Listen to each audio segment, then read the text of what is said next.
많은 국민들이 지켜보셨습니다. 망상의 끝은 결국 파면으로 귀결되었습니다. 지극히 당연하고 상식적인 결정입니다. 오늘 헌법재판소의 판결을 보면서 저는 특별히 두 가지 지점에 주목했습니다. 하나는 윤석열 측의 부정선거 의혹 주장은 타당하지 않다는 헌재의 지적이고, 다른 하나는 윤석열은 선거를 통해 국민들을 설득할 기회가 충분히 있었다고 결정문에 적시한 점입니다. 모두 제가 국민의힘 대표로 있을 때 윤석열 대통령과 그의 핵심 측근들에게 주야장천했던 말입니다. 제가 국민의힘 대표로 있을 때 보수 정당은 치렀던 선거마다 승리했습니다. 이준석을 쫓아낸 이후로 보수 진영은 모든 선거에 줄줄이 패배하는 상황이 지속되고 있습니다. 국민이 집권 세력의 국정 운영 기조를 바꾸라고 선거를 통해 요구했으면 집권당과 대통령은 마땅히 그것에 따랐어야 정상입니다. 그러나 이 모든 것이 부정선거 탓이다, 이 모든 것이 내부 총질하는 당대표 때문이다 라는 망상에 빠져 있다가 오늘 이 지경에 이르렀습니다. 오늘 헌법재판소의 판결은 망상에 대한 판결이고, 이제는 정치권의 망상에 종치부를 찍어야 한다는 준엄한 결정문입니다. 긴 터널의 끝에 보이는 한 줄기 빛이 또 다른 터널의 시작이 되어서는 안 될 것입니다. 망상의 끝이 또 다른 망상의 시작이어서는 안 됩니다.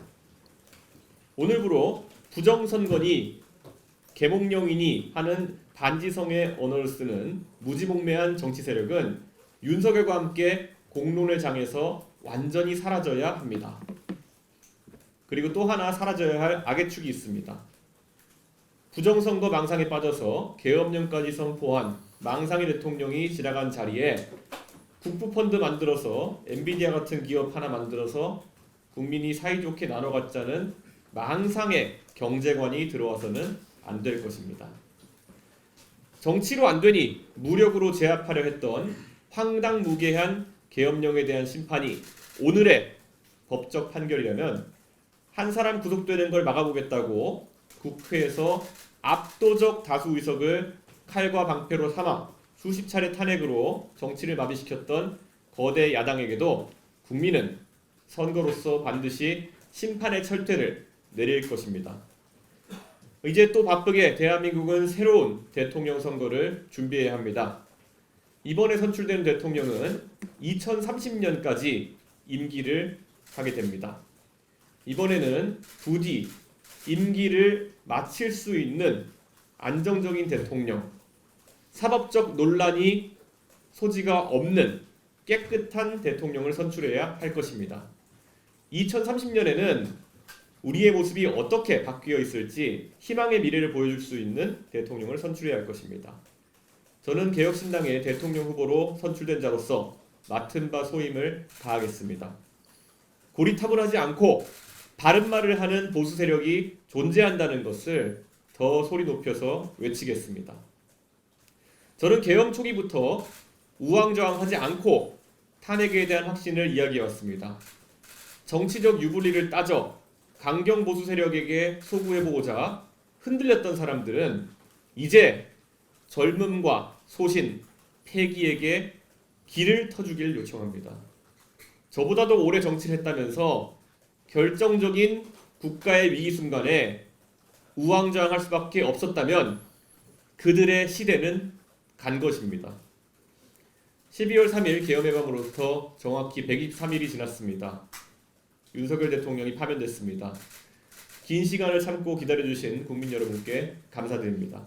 오로지 헌법적 상식의 가치에 입각해 현명한 결정을 내려주신 헌법재판소에도 함께 감사의 말씀을 전합니다. 좌도 우도 아니고 이제 앞으로 갈 시간입니다. 앞으로 가겠습니다. 감사합니다. 오늘 헌법재판소의 결정은 우리 헌법과 법치의 가치가 살아있음을 증명해 주었습니다. 특히 8대0 만장일치의 결정은 위헌적 비상계엄을 퇴출시키는 것이 보수의 문제나 진보의 문제가 아니라 우리 법치주의와 민주주의를 수호하는 것이었다라는 것을 온 국민 앞에 명확히 보여주었습니다. 오늘의 헌법재판소 결정은 끝이 아니라 진정한 국민을 위한 정치의 새로운 시작입니다. 개혁신당의 3명 의원 모두는 국민의 뜻을 받들어 탄핵소추안에 찬성했습니다. 이는 정파의 이해가 아니라 오직 나라의 바른 길을 위한 결단이었습니다. 그럼에도 지금 이 순간에 깊은 상실감과 혼란을 느끼시는 많은 국민들도 계실 겁니다. 여러분의 그 마음 깊이 이해하고 공감합니다. 그러나 우리가 서로를 적으로 돌리는 순간 모두가 패배자가 됩니다. 이제 우리는 누가 심판을 이겼는가가 아니라 어떤 미래를 만들 것인가를 함께 고민해야 합니다. 극단과 대립의 정치를 넘어서 민생과 미래를 최우선으로 하는 새로운 정치로 나아가야 할 때입니다. 오늘 헌법재판소는 대통령 윤석열을 파면하면서도 거대 야당에 대한 질책도 잊지 않았습니다. 헌법재판소는 국회는 소수 의견을 존중하고 정부와의 관계에서 관용과 자제를 전제로 대화와 타협을 통하여 결론을 도출하도록 노력하였어야 한다라고 했습니다.